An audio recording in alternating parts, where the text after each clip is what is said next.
We start this hour in the latest development in the Israel-Gaza war, where Hamas says senior leader and chief negotiator Khalil al-Hayya has arrived in Cairo for talks on reviving mediated ceasefire and hostage negotiations with Israel. Hamas official Taha al-Nalnu says discussions with Egyptian officials will focus on stopping the war, delivering aid and easing the suffering in Gaza. The visit follows recent remarks by al-Hayya accusing Cairo of contributing to Gaza's humanitarian crisis, comments that angered Egypt. The meetings come amid ongoing regional efforts to reach a deal between Israel and Hamas. We're now joined by Nasser Mashni, who's the president of the Australia-Palestine Advocacy Network. He joins us live from Melbourne. Thank you very much for joining us in this discussion. Hamas has openly criticized Egypt for contributing to Gaza's humanitarian crisis. Do you believe those criticisms are justified in this conversation, and what should Egypt change if so?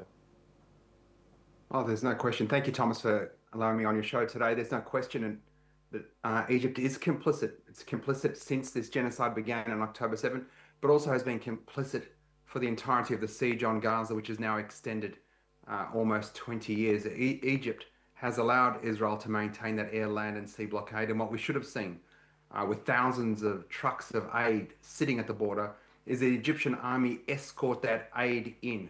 The fact that they haven't reached out to their fellow human beings, let alone Arab brethren, Islamic brethren, is an indictment upon the Egyptian government. Nasser, we have seen next to no movement, stall after stall, in diplomatic negotiations in Qatar. Talks reportedly aim to stop the war, deliver aid and ease the suffering. From a Palestinian perspective, what are the non-negotiables in any deal with Israel here? Look, I think we need to work out why no peace deal has ever happened, why no ceasefire is actually held. Israel is a settler colonial regime. And what we know about settler colonialism is it wants all of indigenous land with as few indigenous people as possible.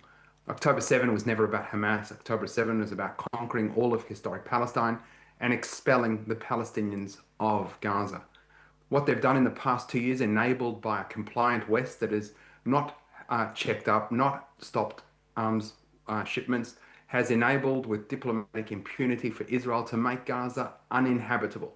And now what we have is indicted war criminal Benjamin Netanyahu saying that he's going to allow Gazan residents to leave as they enter the final phase. He's going to allow them to leave Gaza. What this is about is ethnically cleansing the remaining bit of Palestine. It's shameful that the world has allowed this to happen.